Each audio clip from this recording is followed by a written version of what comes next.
Welcome to Home Ec with Jen and Kelly. Where we teach you all the things home that school didn't. Today, we're going to get into a bit of an interesting topic that tends to be one of lots of discussion in the GTA market, and that is, what market are we actually in? So what market actually are we in, though? Before we get into the different markets and whatnot, it is spring 2023, beginning of April. We are at the beginning of April. What sort of market is this, Kelly? So we obviously all know we came off a super hot seller's market in the pandemic and saw some wild things in February 2022. Obviously, things have changed since then. And for a while, we did have a lot of people thinking we were in a buyer's market. Yeah, so here's the thing, is that about a month ago, 6 weeks ago, I went ahead and filmed this whole home inspection thing, and it was like, hey, now that we've entered buyer's market territory, everybody can throw their home inspections in and as a condition and whatnot. Anyway, so then I posted it the other day and somebody called out, hey, we're not in a buyer's market anymore. And I'm like, you know what? You are right. We are not in a buyer's market. I am old and I waited way too long to post this. So this is shame true. on me. We are not in a buyer's market anymore. We are, I would argue, I'm going to say we're in I want to say balanced. I don't want to say seller's market, but it does depend on more of your micro market. If you are in a particularly hot neighborhood within the GTA or Toronto, then perhaps you are looking at a seller's market. But so there's obviously a technical side of these, what defines these markets, but then there's also kind of the experience of each market. I'd say based on the experience of the market right now in the GTA where we're operating, it's feeling a lot like a seller's market because the sellers are coming out on top right now. They are, but are they getting the prices that they would have got beforehand? Okay, well, beforehand, we're not even talking about beforehand. Now, let's just get into the nitty gritty. What defines a buyer's market and what defines a seller's market and a balanced market? Kelly, take it away with buyer's market. Starting with the buyers, because the buyers have had a tough run. A buyer's market in a technical sense means that there are 6 or more months of inventory on the market. So that means that if no new listings were to come to market, it would take 6 months to sell the homes that are currently listed. In a less technical sense, each market is supply and demand. So in a buyer's market, there is more supply than there is demand. So there's more homes on the market than there are buyers. This leads to a lot more negotiation power. Sorry, oh my gosh, the words. More negotiation power. It generally means that, buyers are coming in with conditions in their offers. They're more than likely coming in under ask.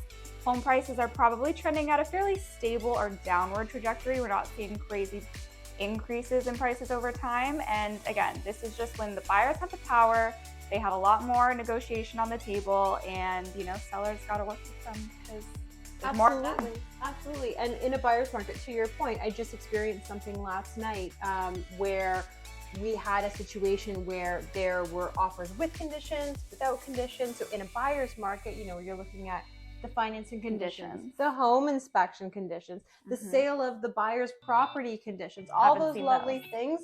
In a buyer's market, they'll fly. But in more of a seller's market, so let's head on over there. In a seller's market, that essentially means that there's less than 4 months worth of inventory on the marketplace. So that means that there's more demand than there is supply.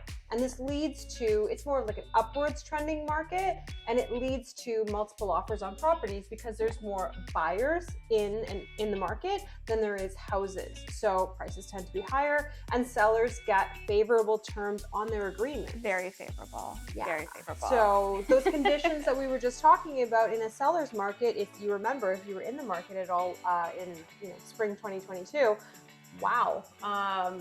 They were clean offers, and if you didn't have a clean offer, people laughed at conditions. Yeah, you were not getting accepted whatsoever. It was more like, oh, what is this? Yeah, no, it's not going to fly. So seller's market, sellers have all of the authority and power, and a buyer's market, buyers have all of the authority 100%. And the power. And another thing to touch on in a seller's market is if we think of even pre-construction. If we look at pre-construction in 2022, we were selling some buildings through our brokerage at Rare, and people were offering crazy incentives to the builders and the people selling the units because everyone wants to get their hands on those units. There's more demand than there is units. So therefore, they're like, we'll give you cash, we'll give you iPads, we'll give you trips. We can't take that. No one can take that. But at the end of the day, that just shows, how hard buyers will fight when we are in a seller's market. Absolutely, for sure. Okay, So now let us talk about The happy market. I'm going to call it the Switzerland market. This is the balanced market. Think of the Netherlands, Denmark, bicycling and doing all of that Happy wonderful. days. Just happy times. Everyone's beautiful, neutral territory. That's what a 100%. balanced market is. Kelly, you want to describe it a little bit more? Totally. So we talked about buyer's market, 6 months or more inventory, seller's market, 4 months or less. The balanced market's right in the middle. We've got 4 to 6 months worth of inventory. This is when we get to have some fun, and I would like to think both sides have some fun. It's more of a win-win market. There's a lot more negotiation. So you actually get to, go back and forth a little bit, work on both ends, and make sure everyone comes out happy. Yeah, and for the most part, nobody feels like they're overpaying in a balanced market or underpaying in any stretch of the imagination. It's really like fair market value, and if a home is well priced, it sells. If the home isn't, it doesn't. That sort of thing. So 100%. both players in the transaction end up having, it's kind of like a win-win situation. And I would say too, in a balanced market, in the GTA, over time, prices tend to go upwards trending in our market. So this is likely still happening. You may stabilize for a little while. You might see, a little up and down, but generally speaking, you're gonna have just a slow rise instead of the skyrocket we saw in the pandemic. Absolutely. That was just a crazy time all around. So it definitely affected the markets and beyond. But Definitely. anyway, so I think that's our show. Those are our 3 markets, that's and our 3 we markets. hope you know what's going on a little bit better now and have a better understanding when people are talking about buyer's markets versus seller's markets. And of course, the Switzerland market, that is the balanced market. If you got some knowledge out of today's show, we hope that you liked it. Please like, subscribe, feel free to reach out, book an appointment, give us a call. We're always here and we'd love to chat. Bye.